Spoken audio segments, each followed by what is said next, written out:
So what's good, TMG fam? It's your boy L, and I'm back with another reaction. How y'all feel? Welcome back to the channel. Salute. Hey man, it's time to get spooky. You already know, but we getting spooky with Mr. Ballin' right out the gate. All right, today is gonna be dope, man. Hopefully your week started out right. Ain't nobody make you mad at work. You know what I mean? And everything is starting off good, on the up and up. That's what I like to see and hear. So this video is the top 3 scariest true stories, spooky stories, part 1. You know what we doing for the month of October, man. We going up with these stories and these scary stories, man, all the way up to Halloween. Maybe we might go through the end of the year. I don't know. We'll see how we feel, all right? So if you're new to the channel, hit the subscribe button, join the fam. Moment of silence for the haters. That's enough. Now run the likes up. Make sure y'all hit that like button. Let's go. Let's get spooky. Today's theme is very simple, scary stories. But before I get into today's stories, if you're a fan of the strange, dark, and mysterious delivered in story format, then you've come to the right channel because that's all we do, and we upload 3, 4, even 5 times every week. So if that's of interest to you, please eat all of the like button's Oreos except for one and put it back in the pantry, and then also crumple all of their potato chips. Also, please subscribe to our channel and turn on all notifications so you don't miss any of our weekly uploads. All right, let's get into today's stories.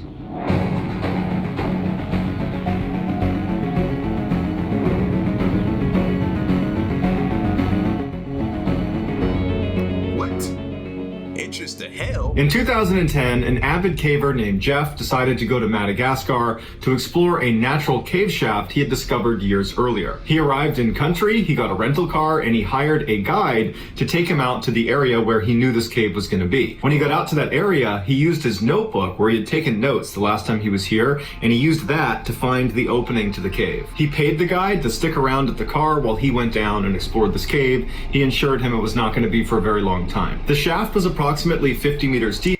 Did y'all see? I'm hoping this is the cave. But if you walk up to any cave and it say hellhole on it, bro, do not enter, okay? Just simple things in life that'll take you a long way. It may, you know what I mean, increase your life expectancy. If you pay attention to little signs like that say hellhole on it, nah, I don't think I should go in there. Simple. Cave, he assured him.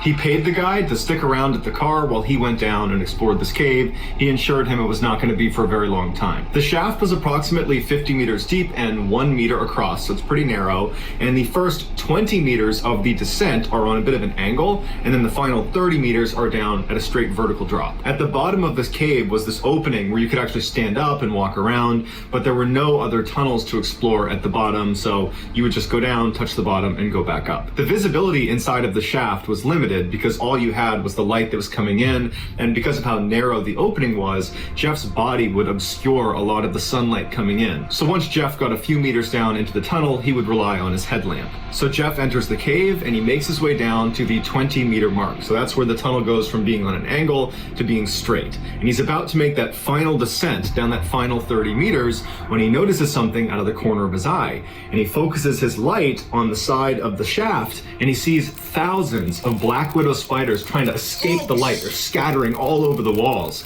And he looks around him and he realizes from his position down on the vertical section of the shaft is covered in black widow spiders. Bro, I'd have passed out. What? Black widows, bro? Like, I don't even care. It ain't even got to be a spider, period, fam. I don't like them. The only good spiders are dead spiders, the way I feel. Snakes included. Them too. You know what I mean? But to get down there and see hundreds or thousands of spiders just crawling, oh man, I'd have lost my. See, that's what, you ain't got no business in that cave. As much as Jeff wanted to stop right there and go right back up to the surface, he couldn't. In order to go back up this line that he was rappelling down on, he needed technical gear. And his technical gear was packed in his backpack, and it would just be totally unsafe trying to fish it out of his bag. And so he would have to descend the final 30 meters to the bottom, then take his pack off, get the gear out, and go back up. So Jeff took a deep breath, and he began his slow, awful descent into this cave filled with spiders. And periodically, as he would bump into the wall, he'd hear them scatter all over the walls, and then he saw them climbing on his sleeves, and he'd have to brush them off his sleeves. He saw them on the rope. He's trying to brush them off. He finally gets to the bottom, and he can hear the spiders on the wall just crawling all over the place. He takes his bag off, and it's covered in spiders. He opens it up, spiders crawl out of his bag. He carefully reaches in and pulls out his technical gear. He throws it up, and he begins making his way back up, and the whole time he's just brushing spiders off of him. Once he gets to the surface, the first thing he does is he strips. I'm not even there, and I'm about to pass out, fam. I could just imagine. Oh, yeah. All of his clothing off to get all the spiders off of his clothing. He takes his bag, dumps it out, more spiders are in there. After he finally brushes all the spiders off, he redresses and gets in the car. And you can only imagine what the guide was thinking as he's watching this guy. Yeah, like, you ain't getting in my car. Nah, fam, call you another Uber or another Lyft. Nah, you got spiders all, you ain't getting that. You ain't bringing that in here. Where? Nah. Somebody come get you. I'll let them know you're safe. This foreigner taking his clothes off after being in this cave, but luckily he doesn't get bit. He gets in the car with the guide and they start heading back towards the city. As they're driving, he takes his notebook out and he scratches off the title he had given this cave from the last time he was here, which was the Crooked Tube. He scratches that out, and on top of it he writes, "The Entrance to Hell." How many of y'all would have made it? I wouldn't have. Because I'd have been, when I first saw them and they started scattering, I'd have been trying to fish the thing out my back from the rope. Bumps going all the way down there to the mother spider, which is probably huge, bigger than all these baby ones running around. No, Oh. That's going to mess me up for a minute. Shake it off, shake it off, shake it off. In 2006, a 14-year-old boy named Evan lived on a farm in North Carolina. This was not a typical farm with animals and crops. It was a pine tree harvestry. Pine needles are a big landscaping commodity, and Evan and his family made their living baling pine straw every year. As such, their main living house on the farm was situated right in the middle of 550 acres of perfectly lined up pine trees. They did not have any neighbors nearby, and there was only one road that led into the property, which from the main house, they could look out and basically see through the rows of trees all the way to the beginning of this road, which meant any visitors were really easy to spot. The main house was built on a very slight hill, which meant one side of the house was effectively built on stilts to compensate for the angle. And on that side of the house, on the first floor, was the living room. So anyone who was in the living room looking out the window, they'd basically need to look at a downward angle to see the ground. It would actually seem like you were on the second floor, but really you're on the first floor. The window in the living room was very unique. It stretched almost the entire length of the room, so almost 50 feet across. And at night, you could see animals darting between the different trees because you could see down the rows. And so that was pretty creepy. And then just the fact that this window is so big, if you're in the living room at night, you just felt really exposed. So between the creepy animals running around and the level of exposure and vulnerability, people basically avoided the living room anytime they were in the house at night. That winter, Evan's cousin came to stay with him on his farm, and because the main house did not have any extra bedrooms, Evan and his cousin would have to sleep in the living room. There were two couches inside of the living room, one that was right underneath the 50-foot long window, and then another which was on the other side of the room against a wall that did not have a window. And so Evan would be sleeping on the couch right under the window, and his cousin would be sleeping on the other couch. The first night Evan's cousin was there, they put this big sheet up over the window, but it only blocked like 75% of the window. The two flanks of the window were still exposed, but where the couches were lined up, they were kind of blocked by this sheet. So it gave them a little bit of privacy. After goofing around for a while, the boys finally fell asleep around midnight, and then they woke up a couple hours later because they heard Evan's dogs barking way off in the pine trees. Now, Evan was used to his dogs running around the property and barking at other smaller animals, and so just them barking was not necessarily a red flag. But the barking persisted to the point where Evan's cousin got up off the couch, moved across the room to the opening of the window that was not covered by the sheet at the foot of where Evan was sleeping. Now, Evan was still laying on the couch. He was not going to get up and look out the window, so he's looking down at his cousin, kind of looking at his face to get some sort of a read on what he's seeing. And he notices his cousin has this really perplexed look on his face, like he's squinting his eyes and trying to make sense of what he's looking at. And so Evan looks at him and says, "Hey, what's going on? What do you see?" And his cousin's like, I don't know if my mind's playing tricks on me or not, but I'm pretty sure I see people out there. At this, Evan jumps off the couch and runs over and butts up right next to his cousin so he can look out the window too. And he's scanning out amongst the rows of trees because there's just a mile of pine trees. And the first thing he notices is the moon is very bright that night. So there's good illumination, and there was a light snow covering on the ground, which really added to the illumination. He's looking out maybe 100 meters when he sees someone's leg extend from behind one of the pine trees as if they're stepping into the space between a pine tree column. And he's staring at it, and he can't believe he's even seeing anyone walking around this area because he didn't see anybody come in on the road, and they have no neighbors. And so he's looking, and then a body follows the leg. A person walks from one row to the next. This tall, dark figure just walks calm as can be between the two pine trees. And Evan just grabs his cousin, and he's like, did you just see that? And his cousin's like, yeah, I saw that. And so they continue to look in the direction of where this person crossed the path. And after a couple of minutes, they see another leg now emerging, going the other way, back towards where that first person had come from. So the leg kind of extends into this gap, and this tall figure walks across into the next row, except now, instead of going just directly across, it looks like they're moving at an angle closer to the main house property. The boys look at each other, and they don't know what to do, so they just keep looking out the window in stunned silence. And as they're looking, they see this person emerge again, except now they're not 100 meters away. They're like 20 meters away. That's a messed up position to be in. Why? Because, hold on. I don't know what is. Anyway, it's a messed up position to be in because you need to move, but you want to keep a line of sight on the person, because once he gets out of your sight, trying to find him again amongst all of this, the trees and everything like that, the time of day, like, so he should have been like, yo, cuz keep an eye on him. I'm running to go get either help or weapon or something to, you know what I'm saying, equip ourselves with right now. See, this is why. And that picture of the cabin that he showed in the beginning, bro, I was looking at a cabin just like, he just ruined it for me. Thanks, Mr. Baller. You just ruined that cabin trip. Queen is gonna thank you. Not really.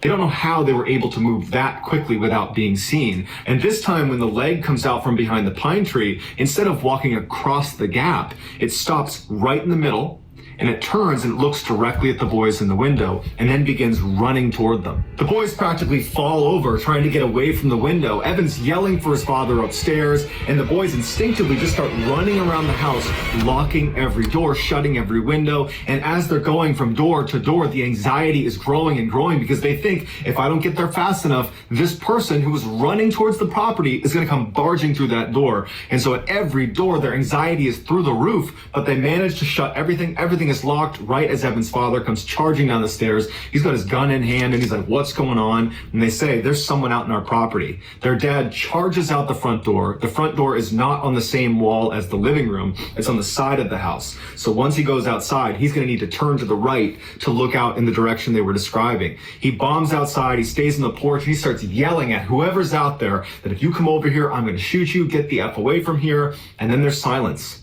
And the boys are waiting, they're looking around, they're checking the window. They don't see anything. The dad comes back inside, he shut and locks the door, and he tells Evan, keep an eye out. If you see him again, you let me know. Evan would reflect on this experience later on and say, you know, we really should have called 911 at that point. But as a kid, I just understood that that's the way my family did business. We kind of took care of ourselves. And so even though there is a threat of some stranger who's running at our property, we were not going to call the cops. And so his dad effectively was telling him to be a lookout. And so Evan and his cousin, they go back into the living room and they kind of go up to the window. They're a little bit apprehensive and they're looking out. And after 5-10 minutes of looking out the window and not seeing anything, they're thinking to themselves, you know, Evan's dad's a pretty intimidating guy, and he was just out there screaming and yelling with a gun, threatening to shoot them. So they probably got the message and they're probably gone. And so the boys got back into their couches, and it took them a while, but they did ultimately fall asleep. The next morning when the boys got up, the first thing they wanted to do was go out there and see if if they could find footprints from this person to kind of confirm it really was a person, because part of them thought, maybe we didn't see that. Maybe that was our imaginations. They don't know. And so they start by going out the front door, so not on the same wall as the living room. They go out the front door, they turn and they walk down into the trees, and they're looking around and they find some footprints. So they're confirming to themselves, okay, there was someone out here. It wasn't us. This is not our footprints. We found them. So they start following the footprints back towards the property, and they realize at some point there are two distinct sets of footprints. There were two people out here. And even worse is they follow them all the way up to the house. And there were two different circles of footprints that stopped right underneath the living room window along the two flanks of the window where the sheet was not covering. Which means over the course of the night, when Evan and his cousin were up at that window looking out, there's a good chance that one or two strangers were tucked up against the side of the house. And they would not have seen them because of the angle out of the living room window. It was steep because of the stilts it was on. And so anybody that was tucked up along the side, they'd be in a blind spot. And then for sure, after Evan and his cousin got back into... So what that sound like to y'all? That sound like somebody who knows like the area, right? That sound like somebody who know the area. That's what I'm thinking. They got to be familiar with the area to be able to do that, to know to come up this way, hide behind tree, go from tree to tree to tree, then split, then get butt up next to the house. Like somebody who knows the area, bro. To bed and were sleeping, there were two strangers who were right up against those windows, probably pulling themselves up to look inside. When Evan's father found these footprints, he immediately grabbed his gun and tried to follow them back into the woods to see where they came from, but unfortunately the snow cover wasn't complete, and at some point they lost the tracks and they never figured out who those two people were. Evan would say, following this event, his cousin refused to ever come back over his house for a sleepover. I don't blame him, bro. I really don't blame him. At that point, what kind of mess is that, fam? See? And this was the type of reservations I had before ever going to like a cabin style place. I just being worried, bro. You don't know the area. You in an unfamiliar place. You know what I'm saying? When we went, we was loaded down with weapons. But still, you still at a disadvantage even in that case. You know what I'm saying? People know the area. They know this place way better than you do. So it's kind of like you're a prisoner inside that cabin. You know what I mean? Let me stop before I never go back again. let me just stop. In October of 2005, a 21-year-old named Nathan was back home in Elk Grove, California, visiting his mother at her apartment for a couple of days. Her apartment was part of this really safe complex. It was gated. There's lots of lights and cameras. So anything that went bump in the night was just going to be, your noisy neighbors or something. On the last night of Nathan's stay, he was laying in his bed in the guest room, listening to the hum of the street lamp that was outside and the crickets and the passing by of cars when he drifted off to sleep. At about 2 a.m., Nathan woke up, or so he thought. He couldn't move his body, he could only move his eyes, and even though he had never experienced sleep paralysis before, he instinctively understood this is probably that. He noticed the room was complete. Yeah, y'all got me nervous about that darn sleep paralysis stuff, bro. Like, I've had people shoot me stories talking about, like, nah, fam, it's real. It's real. I got introduced to that probably several months back. But I was like, is this and people were like, no, bro, this is a real thing. I can attest to that. So y'all got me nervous. As soon as he started hinting at it, I was thinking in my mind, sleep paralysis, sleep paralysis. Completely silent. There was no more crickets, no more hum of the light outside, no more traffic, just total silence. And then he started flashing his eyes around the room because he couldn't move his head or his body, and he started taking stock of the room. The bed he was in was positioned as far away from the door as he could in the back right corner. From where he was laying, if he looked to his right, in that corner was this big armoire, and then moving left from the armoire as he scanned the room, you'd come to the door, which is on the opposite side of where his bed was, and then if he kept scanning left, he would reach the foot of his bed, and just beyond the foot of his bed was a table and a chair. But because he was laying flat, he couldn't really look down and actually see the table and chair. And so with all of his strength, he managed to raise his head just enough that he had a line of sight to that section of his room, the only section he has not looked at yet. And he sees the table and chair, and he sees in the corner is this dark figure that's standing there looking at him. He's completely frozen with fear. His thought is, there's an intruder in the house. How did they get in here? What are they doing in here? And he managed to keep his head up just long enough to get a decent look at this dark figure, and he determined it was most likely a woman with a shawl covering her face. And before his head fell back to the pillow, he saw her suddenly crouch down on the ground out of view. And then Nathan's head fell back, and now he knows there's just some stranger in his room, and he can't lift his head up anymore, and he's looking around with his eyes. He sees the armoire, he sees the door, he can't see that table and chair, and then he hears the sound of someone slithering along the ground out of view, and he can hear her breathing as she's getting closer and closer. See, that sounds like one of them dreams where you be praying like, wake up, wake up, wake up. Somebody wake me up now, get me up. That sounds like one of them dreams. And then when you wake up, you be like, yo, that was so real. Thank God that dream was a dream because it felt real. That's what this feel like right now. To the edge of the bed. And he's laying there terrified. He's so scared he can't even make a sound. And he's telling himself this has to be a dream. Wake up, wake up, wake up. And he's laying there, and this woman, she stands up and she leans out over his bed and she looks at him, and her face is pale and her eyes are sunk way back in her head. And then she begins to slowly crawl on top of him. And Nathan's sitting here looking at this woman. He wants to close his eyes, but he can't. And he just feels his chest being pressed down. This is like the only situation where a dude doesn't want to be woken up by a woman. Normally, we like being woke up. We know what time it is. But in this situation, this is the one time where you don't want this woman to wake you up in the middle of the night. This woman, he wants to close his eyes, but he can't, and just feels his chest being pressed down. He can hear the sounds of the springs compressing all around him as this woman positions herself on his chest, and then he finally manages to let out a scream, and then suddenly he's awake. The woman's gone. He sits up and he's looking around. There's nobody in his room. The familiar hum of the light and the crickets and the traffic outside, they all return, and his mom comes running in the room, and she's like, hey, are you okay? I heard screaming in here. He said, oh, no. I had a bad dream. I'm fine now. I had a terrible dream, but I'm fine now. And his mom's like, okay, all right, you need anything? And he's like, nope. So she comes over, she gives him a hug and a kiss. She goes back to bed, and he would go downstairs, flip on a Disney movie, actually Aladdin, and he would fall asleep with a Disney movie on and with lights on. And there was no more sleep paralysis that night. The next day, Nathan got up and he headed back to his house, and he couldn't shake the experience. He had never had sleep paralysis before, but it was just so much more terrifying than he ever would have imagined. And he's just thinking to himself, I can't believe there are people that put up with this on any sort of regular basis. But, after a couple of days and getting home and not experiencing any sleep paralysis, time went on and he just kind of forgot about it. A few months later, in March of 2006, Nathan is at this big family party in Chico, California, big outdoor barbecue, all of his family's there, and at some point his sister shows up. His sister was not supposed to be attending this party, so it was a great surprise. He hasn't seen her in a while, and he immediately pulls her aside to catch up with her. And so for the first hour of their conversation, they're just chatting about their lives and what they're up to. Towards the end of their conversation, Nathan suddenly felt compelled to share his sleep paralysis experience with his sister. And the reason he wanted to was because he knew that she knew that he was actually a skeptic. And so she would believe him. If he's telling her this is what happened, she would believe that that's what he saw. And so he starts by saying, I had the weirdest experience at Mom's apartment just a couple of months ago. I'm pretty sure it was sleep paralysis. And his sister immediately butts in and she goes, wait a minute.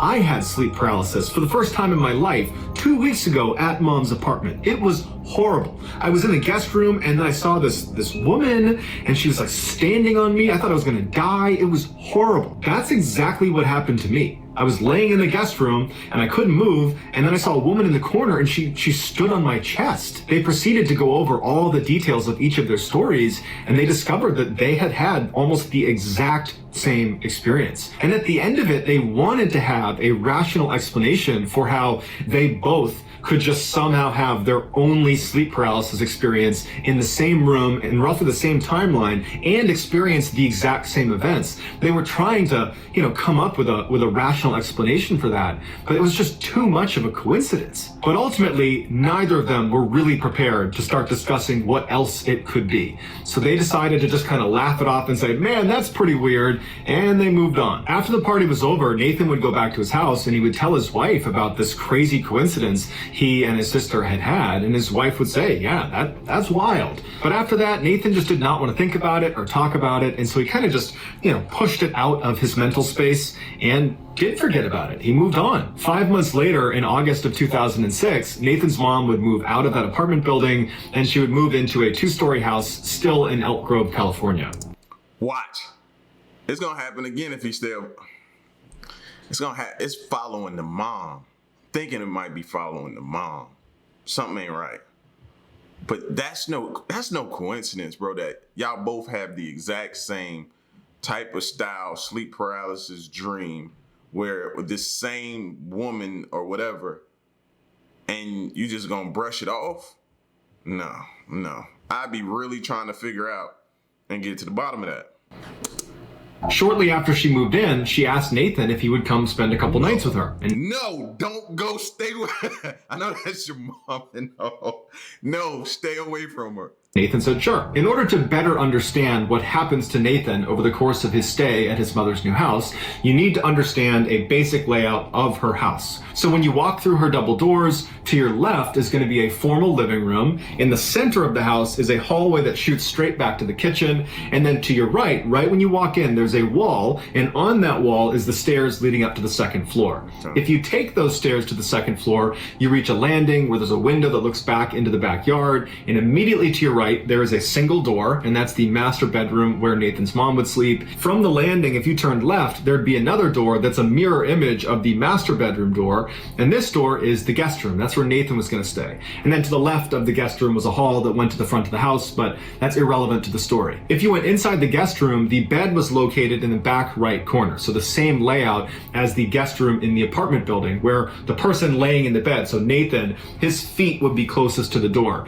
And from Nathan's perspective, in the bed, the only other piece of furniture in this new house guest room was a table that was, from his perspective, on the right-hand wall, centered on the wall, and on the table was a TV. So that's the only things in the room. The first night Nathan was at this new house was totally uneventful. The second night, not so much. He was up in the guest room, laying on the bed, watching TV. The lights are off, it's just the TV on, and at some point, he dozes off. He wakes up a short time later, and he can't move. It's the same sensation he had when he was staying with this. Told y'all it's following the mom. Or maybe it's the mom. Maybe she's a demon possessed. I wouldn't write her out just yet. But it's something to do with the mom, bro. Mom or not, I'm not coming over there.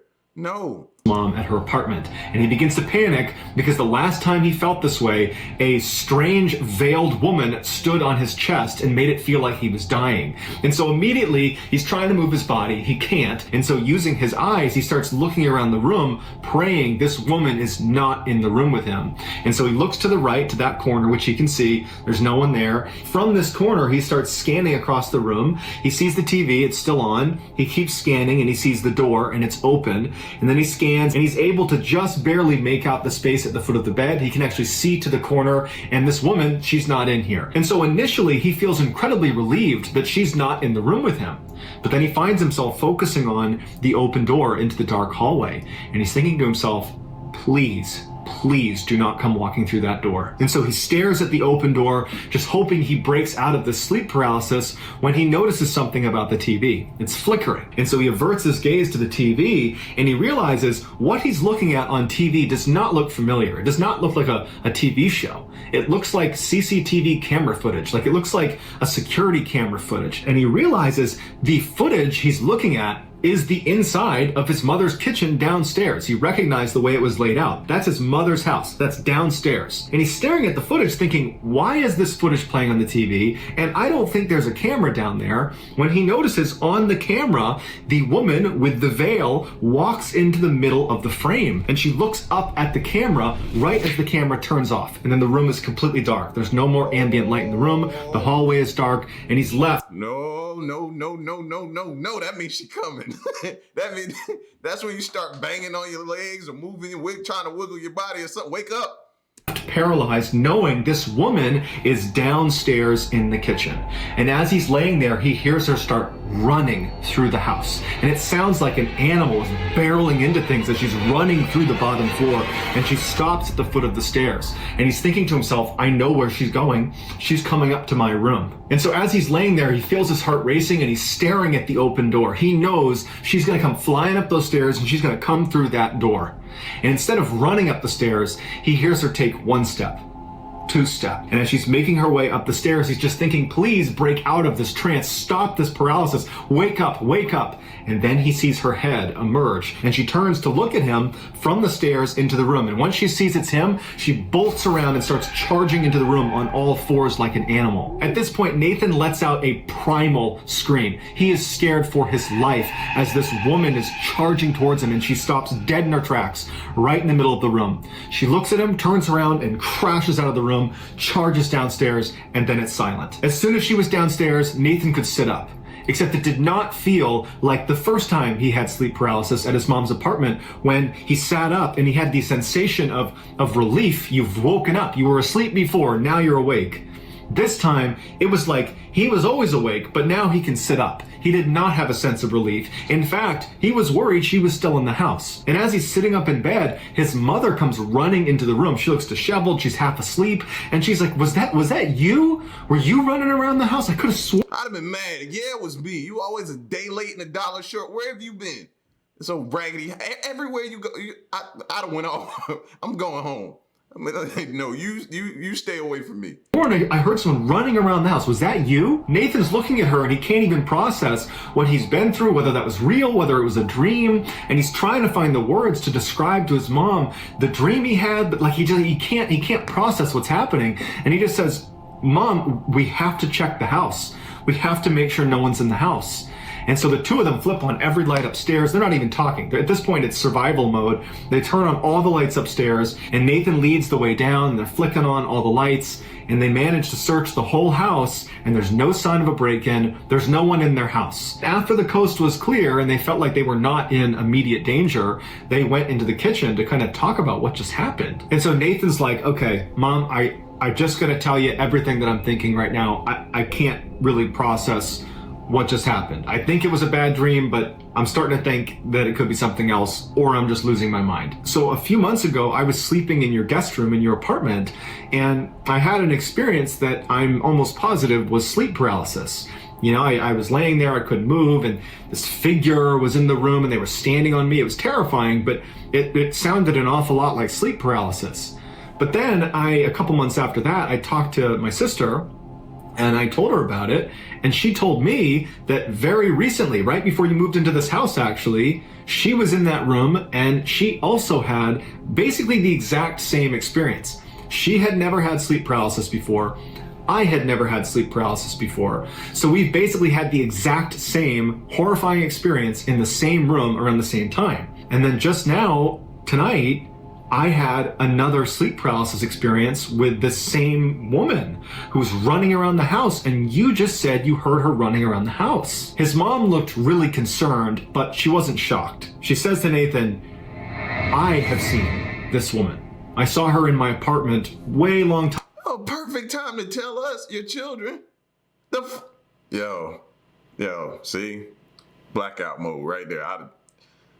Really? You just let us just stay here and go through it? You never mentioned it, said nothing? I have seen this woman. I saw her in my apartment way long time ago, but I remember what you're describing. That's the experience I had. This woman, showed up in the room and she stood on me. And it scared the heck out of me, but I didn't tell anyone because I thought it was sleep paralysis. And so Nathan and his mom proceeded to spend the next several hours just talking through what this could be. How could they, all three of them, him, his mom, and his sister, how could all of them have had the exact same experience? And how could tonight, when Nathan had this experience, how could his mom have heard those footsteps if that was indeed sleep paralysis? Because it wasn't Nathan, he was in the bedroom. And it wasn't his mom, she was in her bedroom. And she didn't have any pets, so who could it be? Nathan says he and his family are still totally rattled by this experience and they don't have an answer. And this is a family of skeptics, so they're not looking for a reason to call this paranormal. They simply don't have the answers. Nathan has said that he, his mom, and his sister have not had any further experiences with the woman in black ever since that last experience Nathan had, and they're just hoping it stays that way. So that's gonna do it, guys. If you found the secret in today's episode, Bro, see, that's sleep paralysis stuff. And I remember when I first learned about it, I was telling me about it. I've not had no experience that I can think of, maybe as a child, but I probably wouldn't remember it. But yeah, bro, that's nothing to play with, fam. That's gotta be a horrible, horrible feeling to be in your body and just can't move it, knowing something's coming towards you and you need to kind of make ready for it. You need to prepare yourself. You need to arm yourself. You know what I'm saying? Defend yourself. But your body won't do anything. You can't even make a noise, as he was saying. Bro, that's got to be one of the worst feelings ever. Like, that's almost like probably maybe being in a coma or a sunken place, or I don't know, but I don't wish that feeling. And like I said, I haven't experienced, but I don't wish that feeling on nobody. Bro, I'd have lost it. My mom telling me, are you serious? And you ain't tell us? No, can't stay here. I'm out. I'm gone. You good, Mom? I'm out. You know what I mean? Mr. Ballin, though, you got to give him his credit, bro. Some of the dopest stories on YouTube. Shout outs to him, man. If y'all haven't subscribed to him, go do so. And get at me in the comment section. Let me know what you think. Stick around and stay tuned until the next reaction. I'm out. Peace, y'all. Stay solid. Hey.